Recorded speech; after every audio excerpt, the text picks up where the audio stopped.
భవనాన్ని ఇచ్చుకొచ్చి గదిలో మార్చి మళ్ళీ కట్టారో ఏమో మాయజాలము తెలుసు మంత్రకారడి తెలుసు రెంటి కన్న ఇది ఇంకోటేమో నీలాకాశం నేలాకొస్తే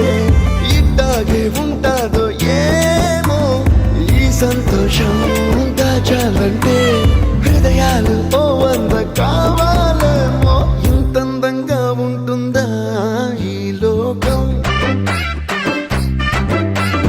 ఇన్నాళ్ళు ఈ మనసుకి తెలియాలే